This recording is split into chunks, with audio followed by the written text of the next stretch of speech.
हकीकत है।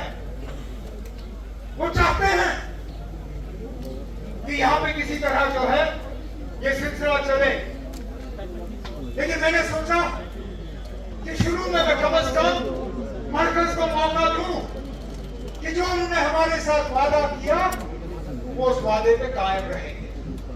और वादा था क्या कि 3 कदमों में जब उनको ठीक किया जाएगा। पहले डिलिमिटेशन, इस बात के बावजूद कि पूरे मुल्क में कहीं डिलिमिटेशन नहीं हुआ, वहां सिवाय आसाम और जम्मू कश्मीर में। हम जानते थे कि डिलिमिटेशन में धांधली होगी।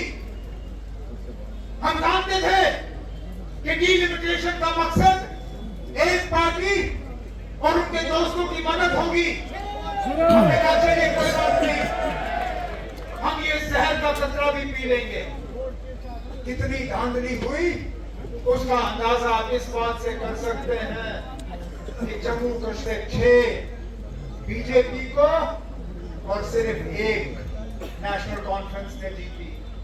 मकसद उनका ये था कि किसी ना किसी तरह जमहूरियत का कत्ल करके वो यहाँ राज करना चाहते थे।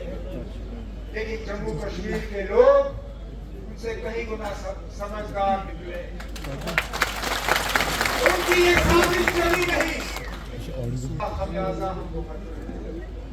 हकीकत को अब बीजेपी के लीडरों ने और ज्यादा बयान करना शुरू किया है, खासकर जो यहाँ पे असेंबली में है। वो कहते हैं कि इन लोगों को हम रियासत का दर्जा नहीं देंगे, इन लोगों को नहीं मिलेगा। अरे ना, तो फिर सुप्रीम कोर्ट में आपने ये बात क्यों नहीं कही? तब क्यों नहीं कहा कि आप जब तक बीजेपी की हुकूमत जम्मू कश्मीर में नहीं बनती तब तक इनको रियासत का दर्जा नहीं मिलेगा। फिर जम्मू कश्मीर के लोग क्या फैसला करती है उस पर होगा। लेकिन सुप्रीम कोर्ट में आपने कहा कि हम 3 कदमों पे चल रहे हैं, डिलिमिटेशन, इलेक्शन और इलेक्शन के बाद रियासत की बहाली। डिलिमिटेशन हुआ जो हुआ, अब इसमें हमारा क्या कसूर है कि जम्मू कश्मीर के लोगों ने हुकूमत की जिम्मेदारी हमें दी। बीजेपी और उनके तमाम यार दोस्त इस इलेक्शन में पीछे रह गए, चाहे ए टीम, बी टीम, सी टीम, डी टीम, सब रह गए। क्या हुआ? हमारा कसूर है। मैं खुद हैरान हुआ जब इलेक्शन के नतीजे निकले। वल्लाह मेरी कुछ स्टेज पे साथी बैठे हैं, मैं ना उनके तरफ इशारा करूंगा ना उनके तरफ देखूंगा, लेकिन मुझे नहीं लग रहा था कि वो इस इलेक्शन में सीट निकालेंगे। लेकिन अल्लाह का करना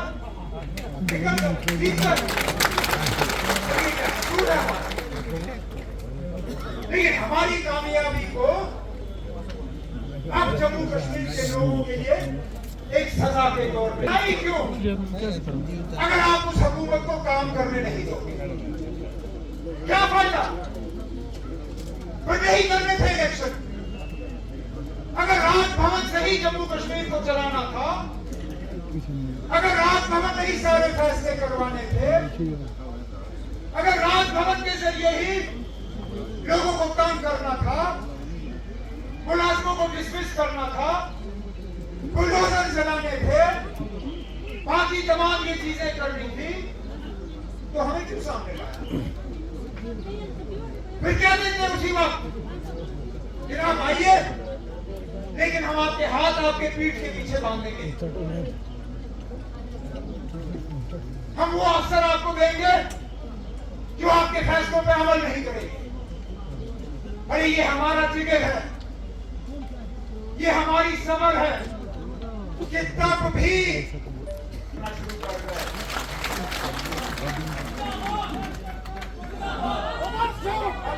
लेकिन आप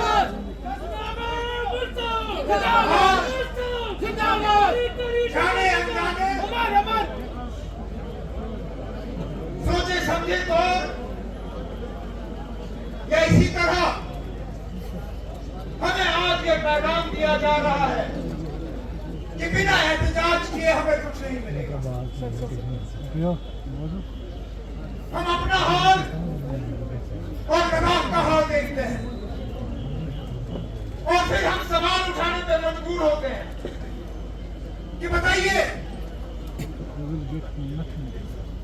हमें कहते हो कि एक मुल्क में एक ही तरीका होना चाहिए, सब बराबर होने चाहिए, इसलिए हमने 370 370 हटाया।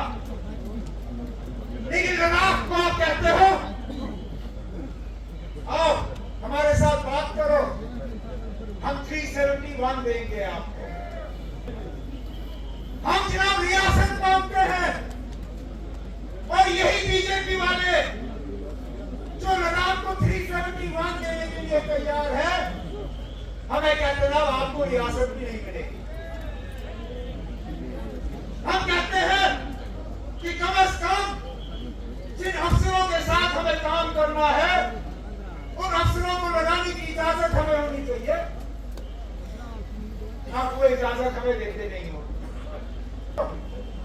आप चीफ सेक्रेटरी का ACR भी लिखो, आपने जो बजट के फैसले करने होंगे कर लो, हमें कोई एतराज नहीं। और क्यों? क्योंकि लद्दाख के लोगों ने एहतजाज का रास्ता अपनाया।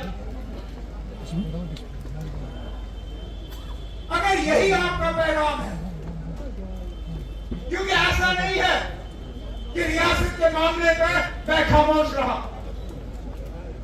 अल्लाह गवाह है, अगर मैंने एक भी मौका गवाया हो रियासत की बहाली की बात करने के लिए,